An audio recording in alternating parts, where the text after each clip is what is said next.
To all CBSE education in Hindi. आज की इस वीडियो में हम पार्ट 2 करने वाले हैं और फिजिकल एजुकेशन का हमने पार्ट 1 तक देख लिया था, जिसके अंदर हमने जो है 20वें क्वेश्चन तक जो है कर लिया था। पार्ट 1 अगर आपको देखना हो तो आपको डिस्क्रिप्शन में लिंक मिल जाएगा, वहां से आप देख सकते हैं।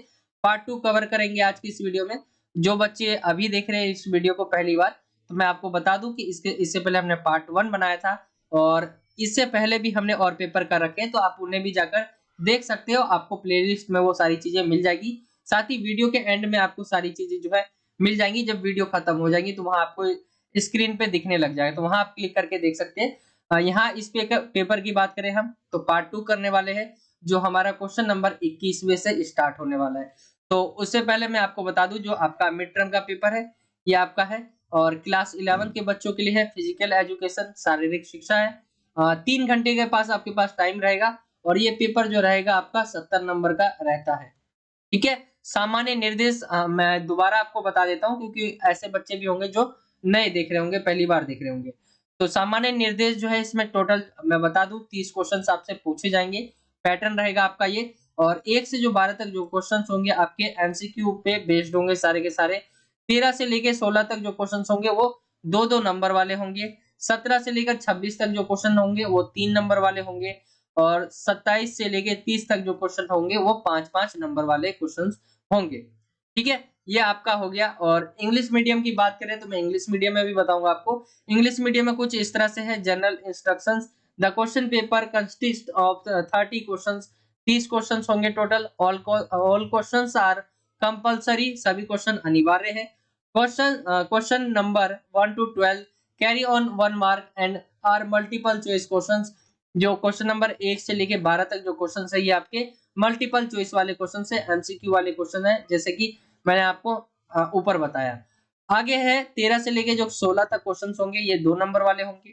17 से लेके 26 तक जो क्वेश्चन होंगे वो 3 मार्क्स के क्वेश्चन होंगे और 27 से लेके 30 तक जो क्वेश्चन होंगे वो 5 मार्क्स के क्वेश्चन होंगे। तो बाकी ये मैंने आपको हिंदी और इंग्लिश दोनों में बता दिया है। और अगर अभी तक आपने हमारे क्लास 11 टेलीग्राम जो हमारा चैनल है या आप इसे ग्रुप कह सकते हैं ज्वाइन नहीं किया है तो ज्वाइन कर लीजिए। आपको ये लिंक जो है डिस्क्रिप्शन में मिल जाएगा। साथ ही अगर आपको लिंक से ओपन नहीं हो पाता है तो आप जो है टेलीग्राम पे जाके क्लास 11 1 2 3 4 सर्च कर सकते हैं। इससे आप हमारे ग्रुप में ज्वाइन हो पाएंगे। वहां पे आपको बहुत सारी चीजें प्रोवाइड करवाई जाती है, तो आप ज्वाइन हो सकते हैं। साथ ही कोई डाउट रह जाता है आपका तो ये मेरा इंस्टाग्राम आईडी है, ये आपको डिस्क्रिप्शन में मिल जाएगा। तो आप वहां से आप मुझसे बात कर सकते हैं। कोई क्वेश्चन हो, कोई डाउट हो तो आप मुझसे पूछ सकते हैं। सभी बच्चे के क्वेश्चंस का जरूर मैं रिप्लाई करता हूं। तो कोई क्वेश्चन हो, कोई डाउट रह गया हो, ठीक है, या रह जाता हो तो आप मुझसे जरूर जो है इसमें पूछ सकते हैं। हम बढ़ते हैं पेपर की तरफ। जो हमारा बच गया था उसे हम देख लेते हैं। ये हमने जो है देख लिया था पार्ट 1 में। जिन बच्चों ने नहीं देखा है तो वो जाके जरूर देख ले पार्ट 1 को। उसके अंदर हमने एमसीक्यू वाले क्वेश्चंस हो गए आपके और 2 नंबर वाले जो क्वेश्चन थे वो भी हमने डिस्कस कर लिए थे। तो जरूर जाके पार्ट 1 देख ले। आते हैं हम क्वेश्चन नंबर 21वें से स्टार्ट करते हैं। 21वां आपका यहाँ से स्टार्ट है। ठीक है, क्वेश्चन नंबर 21वां इसमें पूछा गया है। आते हैं अब डायरेक्ट क्वेश्चंस पे। स्वस्थ आहार सकारात्मक जीवन शैली का एक घटक है, चर्चा कीजिए। देखिए, स्वस्थ आहार का मतलब क्या है। आहार मतलब होता है हम जो है ग्रहण करते हैं, ठीक है, जो खाते हैं उसे ही जो है आहार समझिए। तो स्वस्थ आहार जो है सकारात्मक जीवन शैली का एक घटक है। तो ठीक है, ये सही है। इसके ऊपर आपको टिप्पणी करना है, बताना है। तो देखिए, स्वस्थ आहार सकारात्मक जीवन शैली का एक मुख्य घटकों में से एक है। एक सकारात्मक जीवन शैली का नेतृत्व करने के लिए स्वस्थ आहार जो है आवश्यक होता है। यानी अच्छा खाना क्या है हमारे स्वास्थ्य के लिए बहुत ज्यादा जरूरी है, हमारी सकारात्मक जीवन शैली के लिए बहुत ज्यादा जरूरी है। एक स्वास्थ्य आहार जीवन शैली का नेतृत्व करने के लिए स्वस्थ आहार आवश्यक है। एक स्वस्थ आहार जीवन शैली में हम ताजा फलों और सब्जियों, साबुत अनाज एवं कम वसा डेयरी उत्पादों को शामिल करते हैं। ऐसे आहार स्वस्थ शरीर में विटामिन हो गया, पोषक तत्व और खनिजों की पर्याप्त मात्रा को बनाए रखने में बहुत ज्यादा मदद करते हैं। यह ठीक कहा गया है कि खाना एक जरूरत है परंतु समझदारी से खाना एक कला है। तो ये चीजें आपको जो है इसके अंदर लिखनी है। इंग्लिश मीडियम में कुछ इस तरह से हो जाएगा आपका। आप यहाँ पे जो है लिख सकते हैं। इंग्लिश मीडियम के जो बच्चे हैं वो देख सकते हैं, यहाँ पे मैंने आंसर और क्वेश्चन दोनों ले रखे हैं। इसी के अर्थ में जो पूछा जाता है क्वेश्चन, आसन का वर्गीकरण के बारे में पूछा गया है। आसन का वर्गीकरण करें तो आसन को 3 भागों में जो है बांट दिया गया है। ध्यानात्मक आसन, विश्रात्मक आसन, ठीक है, समधरनात्मक आसन। तो यहाँ पे हम सबसे पहले ध्यानात्मक आसन पे आए तो इसके अंदर पद्मासन, सिद्धासन, ठीक है, गोमुखासन आदि इन्हें शांत वातावरण में स्थिर होकर किया जाता है। व्यक्ति की ध्यान करने की शक्ति बढ़ती है इसमें। तो यहाँ पे आप जो है ध्यान करने वाली चीजें हैं और इसको जो है बिल्कुल शांत वातावरण में किया जाता है, जिसमें जो है ऐसी जगह ना हो जहाँ शोर शराबा हो, और जो है इससे ध्यान की शक्ति बढ़ती है। विश्रा विश्रामात्मक आसन, संसाकासन, स्वशासन और मकरासन, ये ऐसे ऐसे नाम है, कंफ्यूज हो जाता हूँ मैं भी कभी। तो ये जो है आपके 3 आदि इन्हें करने की शारीरिक व मानसिक थकावट दूर होती है। इसे करने से क्या है, मानसिक और जो शारीरिक थकावटें हैं हमारी वो दूर होती है और पूर्ण विश्राम मिलता है। तो एक समझ लीजिए कि इसके आराम के लिए जो है इसे किया जाता है, इससे आराम जो है मिलता है। समधरनात्मक आसन, सिंहासन हो गया, हलासन हो गया, मयूरासन, ये शारीरिक विकास के लिए लाभदायक है। यह प्राणायाम प्रत्याहार धारणा को सामर्थ्य देते हैं। तो ये हमारे शरीर के लिए लाभदायक है, ये विकास के लिए लाभदायक होता है। तो आसन के 3 वर्गीकरण हमने देखे। आई होप कि आप समझ गए होंगे इस क्वेश्चंस को, ठीक है। इंग्लिश मीडियम में कुछ इस तरह से है क्लासिफाई जो है आसन। आगे हम आते हैं क्वेश्चन नंबर 22वें की तरफ। क्वेश्चन नंबर 22वां यहाँ से स्टार्ट है आपका, और स्पेशल ओलंपिक भारत पर टिप्पणी करने को कहा गया है। स्पेशल ओलंपिक जो भारत है उसके बारे में आपको बताना है। तो इस संस्था का जो गठन है 2001 में शारीरिक व मानसिक रूप से जो दिव्यांग बच्चे हैं उनके जो है खेलों में भागीदारी जो है उनको बढ़ाने के लिए जो है किया गया था। क्या था इनका उद्देश्य? मेन उद्देश्य जो है ऐसे बच्चे जो मानसिक रूप से सही नहीं है या शारीरिक रूप से सही नहीं है, उनको जो है खेलों में जो हम खेलों में लेकर आए, उनकी भागीदारी बढ़ाए। तो इसलिए जो है स्पेशल ओलंपिक भारत जो है 2001 में इसका गठन किया गया। इसका उद्देश्य ऐसे विद्यार्थियों में नेतृत्व के सामाजिक गुणों तथा सामाजिक स्वास्थ्य को विकसित करना है। यह संगठन राज्य स्तर, राष्ट्रीय स्तर पर खेलों का आयोजन करती है। अच्छे खिलाड़ियों का चुनाव करके जो है अंतर्राष्ट्रीय खेलों के लिए उन्हें प्रशिक्षण देती है। भारत में सन 2002 के पश्चात लगभग 23,750 प्रतिभागियों ने राष्ट्रीय खेलों में भाग लिया और सन 1987 से 2013 तक कुल 671 स्पेशल ओलंपिक भारत एथलीटों ने 7 ग्रीष्मकालीन व 5 शीतकालीन विश्व खेलों में भाग लिया। इन्होंने 246 स्वर्ण पदक, 265 जो है रजत पदक तथा 27 जो है कांस्य पदक जीतकर जो है देश का गौरव बढ़ाया है। आज देश में लगभग जो है 1 मिलियन एथलीट इस संस्था के सदस्य हैं तथा लगभग 84,950 प्रशिक्षक खिलाड़ियों को प्रशिक्षण देते हैं। यह संस्था खेलों के माध्यम से खिलाड़ियों का सर्वांगीण विकास करती है। तो इसके बारे में लिखना था आपको कि भारत का जो स्पेशल ओलंपिक भारत है, इसके अंदर एक तो वैसे बच्चे आते हैं जो मानसिक या शारीरिक रूप से कमजोर होते हैं, ठीक है। कि ये इसके 2002 में ही इसके बारे में बता रखा है कि 2002 में हमने इतने बच्चे निकाले, 23,750 जो बच्चे हैं, इन्होंने जो है राष्ट्रीय खेलों में भाग लिया। फिर 1987 से 2013 का बताया गया है। फिर ऐसे आगे बताया गया है कितने हमने पदक जीते हैं। तो ये आपका विशेष ओलंपिक भारत था। आगे हम आते हैं, जो इंग्लिश मीडियम के बच्चे हैं वो देख सकते हैं कुछ इस तरह से आपका नोट लिखने के लिए कहा गया था, right a note on special Olympic India. आगे हम आते हैं ताड़ासन। ताड़ासन योग के फायदे आपसे बताया गया है, पूछा गया है। और देखिए आपसे कोई एक योग जरूर कर ले, कोई एक योग कर लेंगे तो उसमें से कोई सा भी आपका बोल देता है। ऐसे हमने पहले पेपर देखे तो वहां पे बोला गया किसी एक योग के जो विधि है उसके बारे में बताइए तथा उससे क्या लाभ हो सकते हैं, ठीक है। तो ऐसे क्वेश्चन पूछे जा सकते हैं, तो एक योग जो है जरूर करके जाए। ताड़ासन योग के फायदे क्या है? तो ताड़ासन वजन जो है वो कम करने में सहायक रहता है, हाइट बढ़ाने में ये सहायक है। ताड़ासन पीठ के जो दर्द है उसमें आराम देता है, नसों व मांसपेशियों के दर्द को कम करता है, घुटने के जो दर्द है उससे राहत देता है, चलने की कला सिखाता है, संतुलन बढ़ाता है, एकाग्रता और संतुलन बढ़ाता है। तो ये पॉइंट इसके अंदर लिख देंगे, ताड़ासन जो योग है उसके करने के ये फायदे हैं। इंग्लिश मीडियम में भी आपका कुछ इस तरह से हो जाएगा, टेल द बेनिफिट्स ऑफ जो है ताड़ासन योगा। आगे हम आते हैं क्वेश्चन नंबर 24 की तरफ। समावेशी जो शिक्षा है उसकी आवश्यकता और उसके महत्व के बारे में पूछा गया है। देखिए समावेशी जो शिक्षा है और उसकी आवश्यकता और महत्व क्या है। तो समान अवसर प्रदान करना। समावेशी शिक्षा क्या है? समान अवसर एक तरह से जो है देना, ये आप कह सकते हैं समावेशी। प्रत्येक छात्र की विशेषता को बढ़ावा देना, बेहतर जो है शैक्षणिक उपलब्धि को बढ़ावा देना, जागरूक और संवेदनशीलता को बढ़ावा देना, सामाजिक कौशलों को जो है विकसित करना, ये जो है इसका महत्व है। ठीक है, समावेशी शिक्षा की आवश्यकता और महत्व है। आगे हम आते हैं 3 नंबर में पूछा गया, ज्यादा बड़ा नहीं है। Right a note on the need and importance of inclusive education. ठीक है, तो इसके ऊपर आपको लिखना है। आगे हम आते हैं क्वेश्चन नंबर 25 पे। क्वेश्चन नंबर जो 25 है पूछा गया है शारीरिक शिक्षा के क्षेत्र में शिक्षण कैरियर के बारे में आपको पूछा गया है। और ये वाला क्वेश्चन बहुत ज्यादा इंपॉर्टेंट है, इसको आपको जरूर करके जाना है कि शिक्षण कैरियर क्या है। शारीरिक शिक्षा के बाद आपको बताना है। तो शारीरिक शिक्षा को एक व्यावसायिक क्षेत्र माना जा चुका है। यह करियर उनके लिए उचित है जिनकी रुचि शिक्षण कैरियर में होती है। शारीरिक शिक्षा जो है शिक्षण कैरियर के अंतर्गत अध्यापक को बहुत से स्तर पर जो है कार्य जो है करने का मौका मिलता है, जिसमें आप देख सकते हैं अध्यापक के रूप में वो जो है प्राइमरी स्कूल हो गया, माध्यमिक स्कूल हो गया, हाई स्कूल हो गया, सीनियर स्कूल, ठीक है, महाविद्यालय, विश्वविद्यालय, इन सभी में क्या है वो अपना करियर बना सकता है। ठीक है, यहाँ पे जो है मौका मिलता है इनको कार्य करने का। तो ये शिक्षण कैरियर था। आई होप कि आपको समझ आ गया होगा। और एक स्वास्थ्य वाला भी पूछा जाता है, उसको भी मैंने बता रखा है आपको पिछली वीडियोस में, तो उसको भी जरूर कर ले। आते इसी के 8वें में पूछा गया है जो संशाकासन है।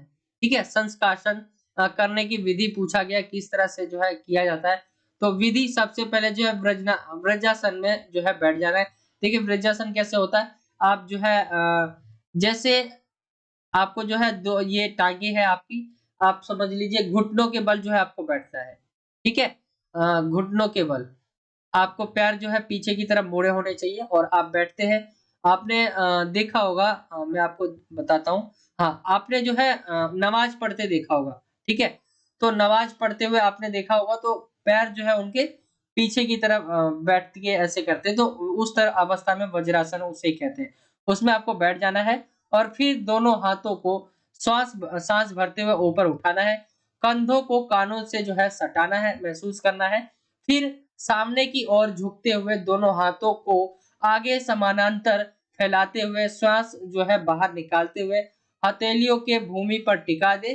फिर माथा भी जो है भूमि पर आपको टिका देना है। कुछ समय तक इसी स्थिति में रहकर पुनः फिर वज्रासन की स्थिति में आ जाना है। तो ये विधि है संस्कासन की। ठीक है, और ये आपका कुछ इस तरह से अथवा हो जाएगा। आगे हम आते हैं क्वेश्चन नंबर 26 पे। गरुड़ासन के बारे में पूछा गया है। उससे पहले कौन कौन सी हमें सावधानी बरतनी चाहिए गरुड़ासन करने से पहले। तो इसमें हमें जो है पहले ही पता हो कि घुटनों में अगर दर्द होता है या चोट है। ठीक है, घुटनों में दर्द है या चोट है तो आप इस आसन को नहीं करें। यहाँ पे बताया गया है नहीं किया करने को कहा गया है। जिन लोगों को कोहनी में दर्द की समस्या, तो उन लोगों को यह मुद्रा जो है नहीं करनी चाहिए। गरुड़ासन करने से पहले गर्भवती महिलाओं को जो है डॉक्टर से सलाह लेनी चाहिए। अगर आपके कंधे या कलाई में चोट है तो भी इस आसन को नहीं करना है। और इस आसन को करते समय गिरने से बचने के लिए दीवार का सहारा लेकर इस आसन को करना है। तो गरुड़ासन जो करने से पहले हमें क्या क्या सावधानी बरतनी चाहिए वो मैंने आपको 3 4 5 पॉइंट आपको बताए हैं। ठीक है, अब आते हैं हम अगले क्वेश्चन पे। इंग्लिश मीडियम के जो बच्चे हैं यहाँ पे देख सकते हैं, ये इंग्लिश मीडियम के लिए है। आगे हम आते हैं क्वेश्चन नंबर 27 की तरफ। 27 है भारतीय ओलंपिक एसोसिएशन की स्थापना। ये आपका जो है एक तरह से पैसेज आप इसे कह सकते हैं, पैसेज दिया गया है और इससे रिलेटेड आपसे जैसे क्वेश्चन पूछे गए हैं। हम आते हैं क्वेश्चंस पे। भारतीय ओलंपिक एसोसिएशन के संस्थापक कौन है पूछा जाएगा। तो यहाँ पे ऊपर की तरफ हम चलते हैं और देखते हैं कौन है। तो यहाँ पे आप देखेंगे जो संस्थापक है यहाँ पे है सर दोराबाजी टाटा, इस संघ के संस्थापक। ठीक है, यहाँ पे आप देखेंगे तो सर दोराबाजी जो टाटा है इस संघ के संस्थापक है? तो भारतीय ओलंपिक एसोसिएशन के संस्थापक कौन थे? तो राइट आंसर हो जाएगा आपका, यहाँ पे ऑप्शन दिया नहीं गया है, ठीक है, मैं ऑप्शन यहीं पे लिख देता हूं। तो राइट आंसर आपका ए हो जाएगा, सर दोराबाजी जो है, सर दोराबाजी टाटा, इसका राइट आंसर निकल के आ जाएगा। और इंपॉर्टेंट है ये, आपका एमसीक्यू में भी पूछा जा सकता है, वैसे में आपका एक एक नंबर वाले पे। वैसे ये आपका स्रोत दे रखा है, फिर आपसे क्वेश्चन पूछा गया है। दूसरे क्वेश्चन को देखें हम, तो दूसरा क्वेश्चन पूछ रहा है कि भारतीय ओलंपिक एसोसिएशन के पदाधिकारियों का चुनाव कितने वर्षों बाद होता है? तो हम ऊपर की तरफ चलते हैं और देखते हैं कितने वर्ष बताया गया है इसमें। यहाँ पे आप देखेंगे इसे, तो यहाँ पे आपका बताया गया है कि भारतीय ओलंपिक एसोसिएशन के पदाधिकारियों का चुनाव प्रत्येक 4 वर्ष बाद होता है। तो 4 वर्ष जो है राइट आंसर निकल कर आ जाएगा, और ऑप्शन आपका जो है राइट आंसर निकल के आ जाएगा ए, ठीक है। यहाँ पे ए बी सी डी नहीं लिया गया है, लेकिन मान लीजिए ए बी सी डी है, तो राइट आंसर आपका जो है ए आ जाएगा, 4 वर्ष इसका आंसर। आते हैं हम अगले क्वेश्चन पे, क्वेश्चन नंबर जो इसमें तीसरा है, इस समिति में कितने उप जो प्रधान है शामिल होते हैं? आपके सामने ऑप्शन है, ए 9, बी आपका 8, सी आपका 6 और डी आपका 7। तो राइट आंसर क्या होगा देखते हैं। तो इस समिति में कितने उप प्रधान की बात हो रही है? तो यहाँ पे जो है यहाँ पे 9 उप प्रधान, ठीक है, एक प्रधान शामिल होते हैं, 9 प्रधान और 6 जो है सह सचिव, ठीक है, एक महासचिव, एक मानद कोषाध्यक्ष होता है। तो ये चीजें बताई हुई है। आगे हम देखते हैं क्वेश्चन नंबर जो 4 है इसका, सर दोराबाजी जो टाटा है, सॉरी, इनके बाद जो भारतीय ओलंपिक एसोसिएशन के अध्यक्ष जो है कौन बनते हैं पूछा गया। तो महाराणा श्री भूपेंद्र सिंह, डॉक्टर नौरेन, सावरकर या इनमें से कोई नहीं। तो आइए पैसेज की तरफ चलते, एक तरह से स्रोत की तरफ, और वहां पे देखते हैं क्या आंसर दिया गया है। तो यहाँ पे बोला गया है कि कुछ समय पश्चात सर दोराबाजी टाटा जी ने अध्यक्ष पद से जो है त्याग दे देते हैं ये, और फिर इसके बाद जो है पटियाला के महाराजा श्री जो है भूपेंद्र सिंह जी ने अध्यक्ष का जो है पदभार संभाला। तो महाराजा श्री जो है भूपेंद्र सिंह, राइट आंसर निकल कर आ जाएगा ए, आपका ऑप्शन जो है वो सही होगा इसमें। आगे हम आते हैं अगले क्वेश्चन पे। अगला जो क्वेश्चन है पूछा गया है, भारतीय ओलंपिक एसोसिएशन की जो स्थापना है वो कब हुई? आपके सामने ये ऑप्शन है 1927, 1852, 1982 या 2014 में। तो राइट आंसर हो जाएगा आपका 1927 में जो है भारतीय ओलंपिक एसोसिएशन की स्थापना हुई थी। तो ये आपका हो जाएगा क्वेश्चन नंबर जो हमने 27 है, कुछ इस तरह से देख लिया है। आई होप आपने समझ लिया होगा। क्वेश्चन ये इंपॉर्टेंट है, पूछे जा सकते हैं इसमें, और ये नहीं कि ये आपका स्रोत है तो स्रोत में ही आएगा, क्या पता ये आपका जो है 1 से 12 तक जो क्वेश्चंस है वहां पे एमसीक्यू है, वहां तक पूछ ले आपसे, तो इसे सही से समझ लीजिए, बहुत इंपॉर्टेंट थे। आगे इंग्लिश मीडियम में दिया हुआ है, जो इंग्लिश मीडियम के बच्चे हैं वो यहाँ देख सकते हैं, यहाँ पे है इंग्लिश मीडियम का। बाकी आते हैं हम क्वेश्चन नंबर जो है 28 की तरफ। 28 है क्वेश्चन नंबर, शारीरिक शिक्षा क्या है और इसके लक्ष्य और उद्देश्य के बारे में बोला गया है। तो शारीरिक शिक्षा सबसे पहले है क्या, आपको ये बताना है, फिर उसके लक्ष्य क्या है और उसके उद्देश्य क्या है ये बताना है। तो मनुष्य के लिए क्या है, शारीरिक शिक्षा की अवधारणा कोई नई बात नहीं है। ऐसा माना जाता है कि शारीरिक शिक्षा की जो जड़ें हैं आदि काल से ही मौजूद है। हाँ, ये आपने देखा होगा हमारे यहाँ पे जो है, अगर हम भारत की बात करें तो यहाँ पे बहुत पुराने समय से ही शारीरिक शिक्षा है। आप जो है बड़े बड़े जो हमारे हमारे वेद है, यहाँ तक कि वहां पे भी लिखा गया है। और हमारी जो मतलब हमारा जो अभी के समय जो कह रहे हैं ना इलाज, ये चीजें पुराने समय में जो है जो इलाज किया जाता था वो बहुत जो है ऐसा माना जाता था इस आने वाले जो ये वाला समय है इससे अच्छा हुआ करता था। और हमारे यहाँ पे बहुत पहले से ही जो है इसके बारे में जो है हमें बताई जाती थी। और आज के समय ये हो रहा है कि हम पहले को नहीं देखते कि पहले हमारे कैसे इलाज किए जाते थे, क्या थे। तो ये सारी चीजें धीरे धीरे जो है खत्म कर दी जा रही है, लेकिन हमें आज भी इतना तो पता है कि पहले हमारे यहाँ था। आगे देखते हैं, उस समय इसका प्रयोग जो है विभिन्न उद्देश्य हेतु विभिन्न रूपों में किया जाता था। विभिन्न रूपों में इसके प्रयोग के कारण ही जो है इसके अर्थ में भिन्न भिन्न माने जाते हैं। इसके अर्थ भी जो है क्या है, अलग अलग माने जाते हैं। इसलिए ये कहना गलत नहीं होगा कि शारीरिक शिक्षा विस्तृत आधार वाला शब्द है। पुराने समय में शारीरिक शिक्षा मनुष्य के जीवन यापन के लिए आवश्यक थी, इसलिए उस समय शारीरिक शिक्षा का जो शारीरिक शिक्षा शब्द है उसका प्रयोग शारीरिक क्रियाओं के लिए किया जाता था। सभ्य के साथ जो है बदलती सभ्यताओं के साथ साथ शारीरिक शिक्षा का अर्थ भी बदला है। वर्तमान समय में शारीरिक गतिविधियों के माध्यम से शिक्षा देने के प्रयास को शारीरिक शिक्षा कहते हैं। आधुनिक युग में यह सर्वांगीण विकास पर केंद्रित है। तो यहाँ पे शारीरिक शिक्षा पूछी गई थी, ये याद रखना है शारीरिक शिक्षा क्या है। ठीक है, आगे हम आते हैं इसी में जो है पूछे गए थे जो है किसी के, आप लिख सकते हैं कि किसी एक एग्जांपल दे सकते हैं आप कि कैसिडी है उसके अनुसार शारीरिक शिक्षा है क्या।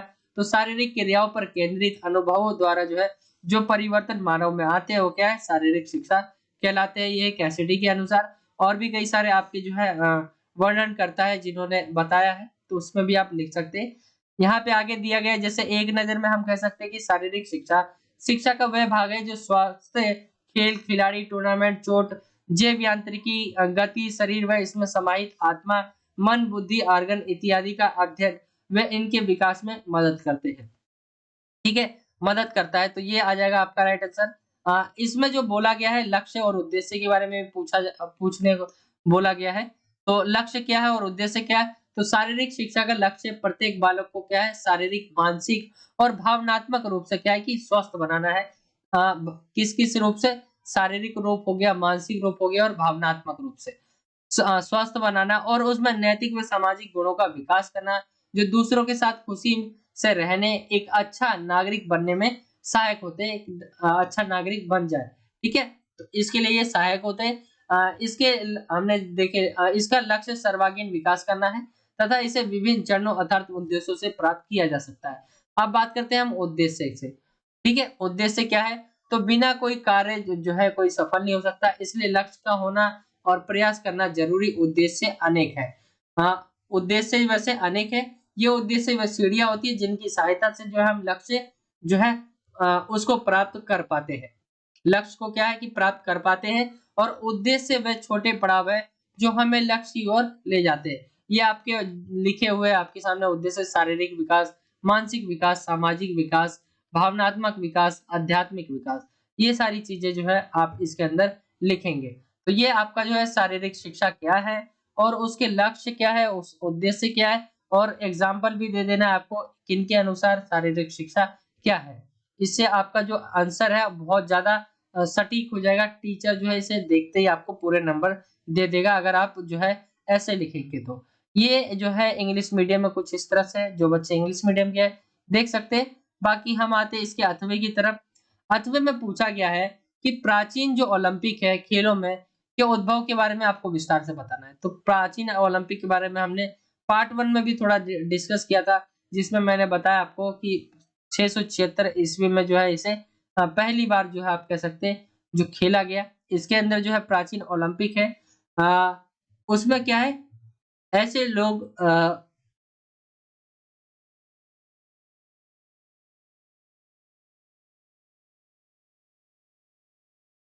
प्राचीन ओलंपिक जो है इसमें मैंने आपको पहले भी बताया कि इसमें कौन कौन, पहले के समय में ऐसा होता था जो कुछ एरिया जो है वहां के लोग ही इसमें जो है शामिल हो पाते थे। जैसे जो है हमने बात करी थी। आगे इसमें बात करते हैं हम, जैसे खेल विश्व को यूनान की देन कहा जाता है। ठीक है, प्राचीन समय में जीने की कठिन परिस्थितियों के बीच भी मानव ने खेलों द्वारा अपना मनोरंजन जो है बनाए रखा। वैसे लिखित इतिहास की जानकारी के अनुसार प्रथम प्राचीन जो ओलंपिक है वो 776 ईसा पूर्व में जो है ओलंपिक घाटी में शुरू की हुए थे। यह यहाँ खेलों के उद्भव की कई जो है कहानियां प्रचलित हैं। कुछ जगह कहा जाता है कि एक बार धरती पर अधिकार के लिए देवता ज्यूस जो है और देवता क्रोनोस के बीच कुश्ती हुआ, जिसमें देवता ज्यूस की जो है विजय हुई। इन जो खेलों का जो प्रारंभ होने का कारण है, मतलब इस खेल का जो शुरू होने का जो भी कारण है, चाहे जो भी हो, लेकिन इतना तो अवश्य है, ओलंपिया नामक घाटी में इन खेलों का आयोजन पहली बार किया गया। इसी कारण इन खेलों का नाम जो है ओलंपिक रखा गया है, खेल रखा गया है। इन खेलों के दौरान जो है सभी प्रकार के विवाद हो गए, युद्ध हो गया, तो उसको जो है कुछ समय के लिए रोक दिया जाता, युद्धों को कुछ समय के लिए रोक दिया जाता था। ओलंपिक खेलों को आयोजित करने की निम्नलिखित प्रक्रिया होती थी।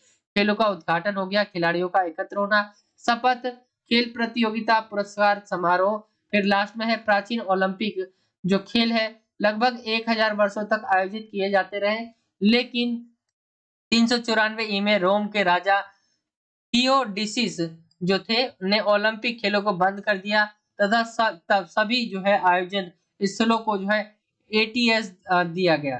ठीक है, कई सदियों के बाद जो है ओलंपिक खेलों का फिर पुनर्जन्म होता है। तो ये पहले शुरू कब हुआ था? 776 ईस्वी पूर्व में। ठीक है, यहाँ पे आपका लिखा हुआ है 776 ईसा पूर्व। फिर उसके बाद देखेंगे आपका इसका अंत भी हो जाता है 394 ईस्वी में। ठीक है, रोम के राजा द्वारा। और सबसे पहले ये कहाँ खेल होता है? तो ये होता है आपका रोम में है। ठीक है, तो सबसे पहले कहाँ आयोजित किया गया था ये भी पूछ लेता आपसे एमसीक्यू क्वेश्चन में। वैसे हमने ये क्वेश्चंस पहले कर रखे हैं। आगे हम आते हैं इंग्लिश मीडियम में कुछ इस तरह से है। 29वें क्वेश्चन पे आते हैं। पूछा गया है 29वां क्वेश्चन, रूपांतरित शारीरिक शिक्षा के जो रूपांतरित शारीरिक शिक्षा है उसको प्रभावी बनाने के लिए किन सिद्धांतों नियमों का पालन करना आवश्यक है? आपको विवरण करना है। तो रूपांतरित शारीरिक शिक्षा है उसको जो प्रभावी है बनाने के लिए उसके कई सारे सिद्धांत हैं, जिसमें सबसे पहला हम बात करें चिकित्सक परीक्षण की।